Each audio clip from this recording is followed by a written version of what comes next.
الرئيس محمود عباس يضع إكليلا من الزهور على ضريح القائد الرمز الشهيد ياسر عرفات. لحظة نبل عالية.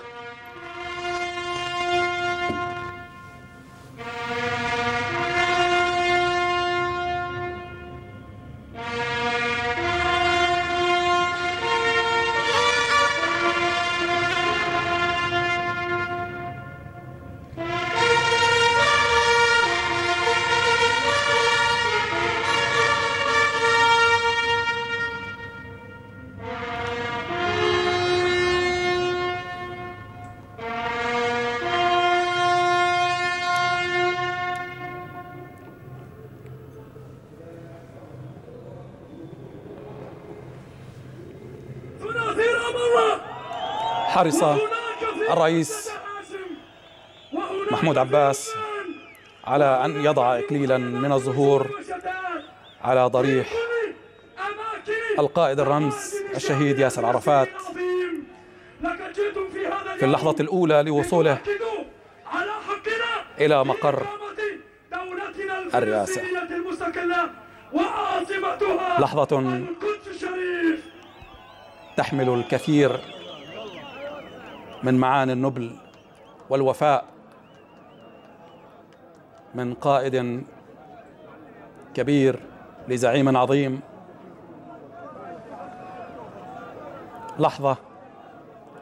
لحظات مؤثرة، والجماهير تقف في هذه اللحظات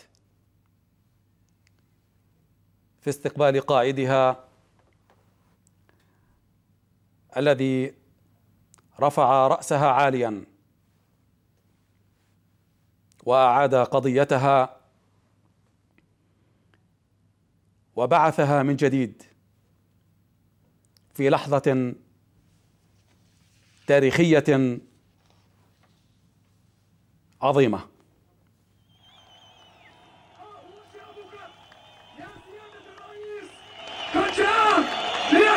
نترككم الآن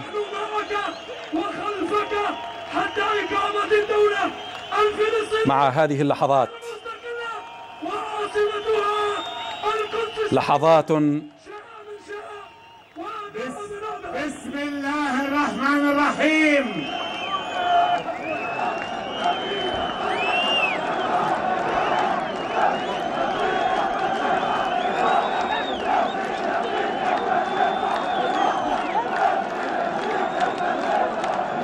بسم الله الرحمن الرحيم.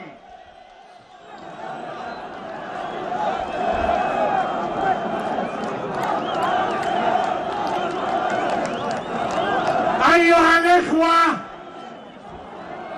أيها الأحبة، يا جماهير شعبنا الفلسطيني، وأنتم تأتون من كل أرجاء الوطن لاستقبال فارس هذه الأمة،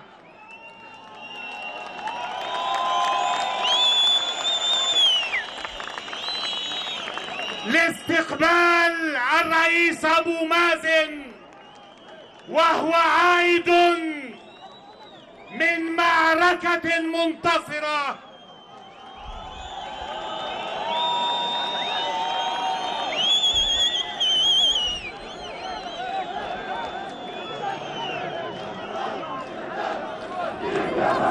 معركة العز والعنفوان والكرامة الوطنية. سيادة الرئيس، شعبك في كل مكان وعبر كل الأيام الماضية كان محتشدا منفعلا متابعا لكل ما يجري، ذرف الدموع فرحا بالموقف وفخرا بالرئيس.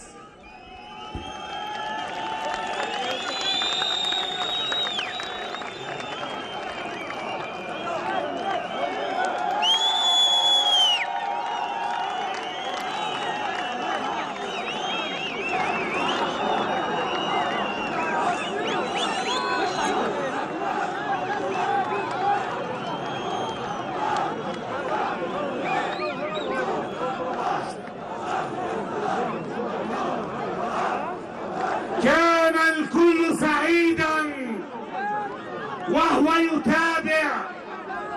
حينما سلط الرئيس أعاد جمع الضوء وسلطه من جديد على فلسطين وعلى قضايا الشعب الفلسطيني. لم يترك شيئا من معاناة الشعب الفلسطيني، من حقوقه، من مطالبه، إلا وتحدث عنه.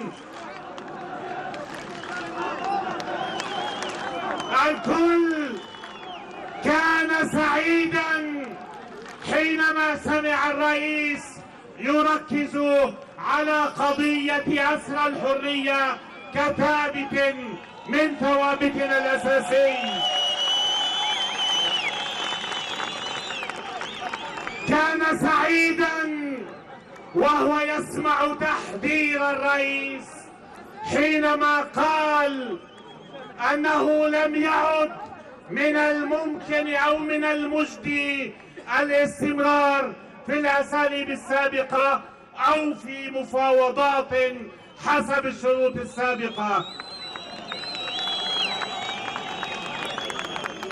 الرئيس من هناك أعلن بدء الربيع الفلسطيني، ربيع النضال من أجل الحرية والكرامة والاستقلال. الشعب الفلسطيني معك يناضل من أجل كرامة هذا الشعب وحقوقه. معكم الرئيس أبو مازن.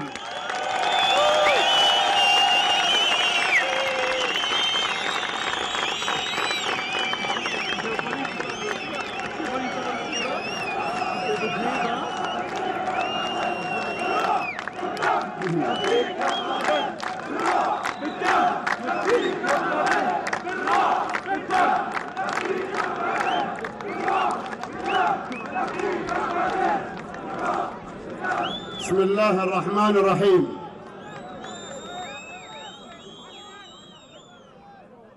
بسم الله الرحمن الرحيم.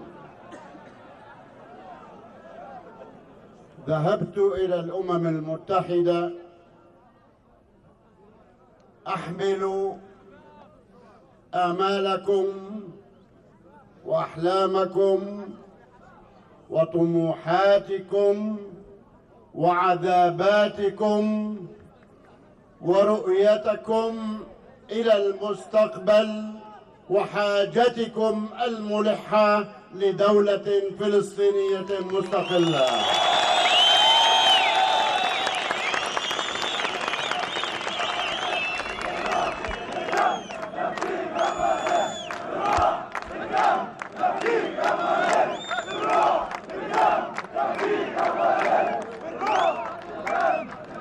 ولا أشك لحظة واحدة أن العالم كله، العالم الحر من أقصاه إلى أقصاه، استقبل ما نقلناه عنكم، عن تاريخكم، عن عذاباتكم، عن نضالاتكم، عن تطلعاتكم، إلا بكل الاحترام والتقدير.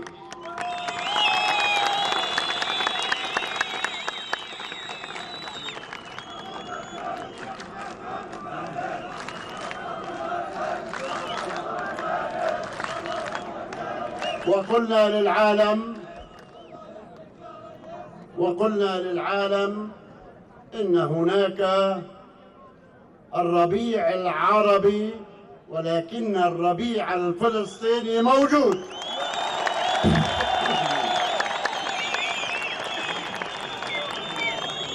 ربيع شعبي جماهيري مقاوم سلميا للوصول إلى غاياتنا.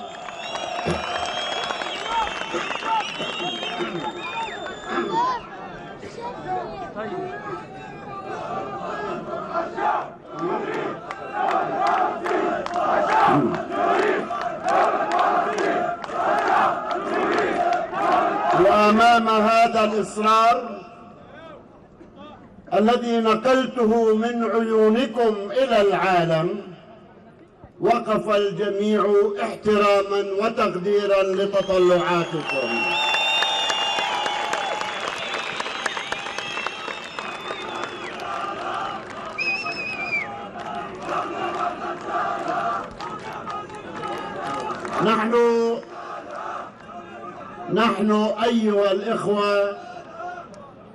نحن أيها الإخوة واقعيون، والأخوات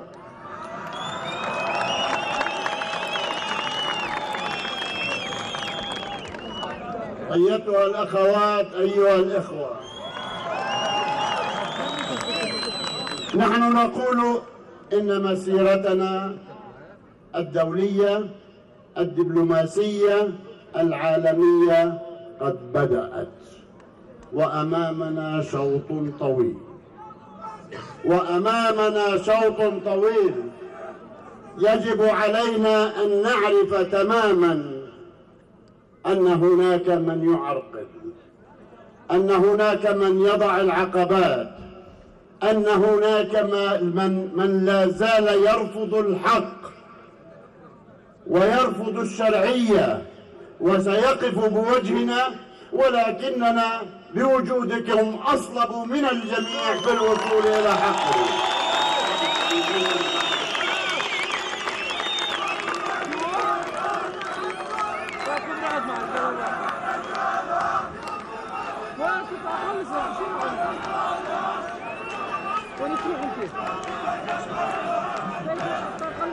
نحن أكدنا للجميع أننا نريد أن نصل إلى حقوقنا بالطرق السلمية بالمفاوضات، ولكن ليس أي مفاوضات.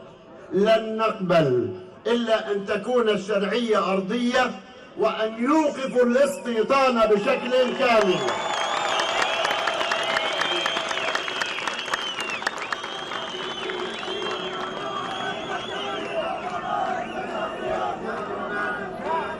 لقد شاهد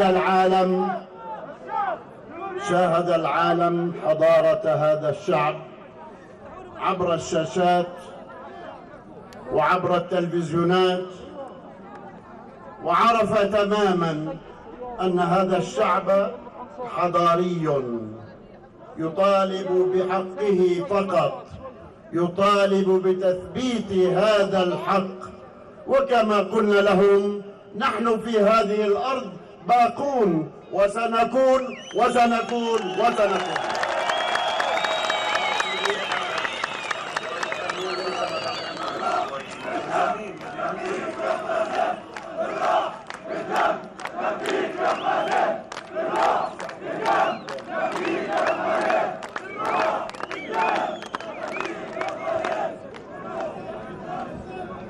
أيها الإخوة، بلا شك نحن أقوياء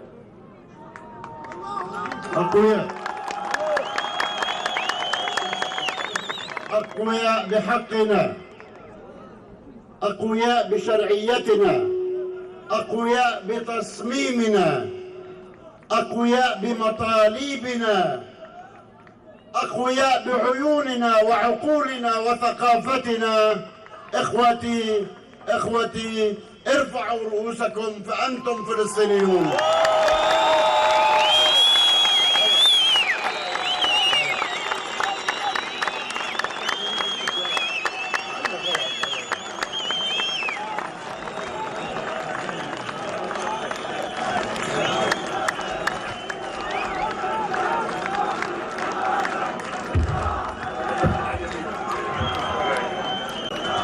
الشعب يريد إعلان الاستقلال. الشعب يريد إعلان الاستقلال. الشعب يريد إعلان الاستقلال. الشعب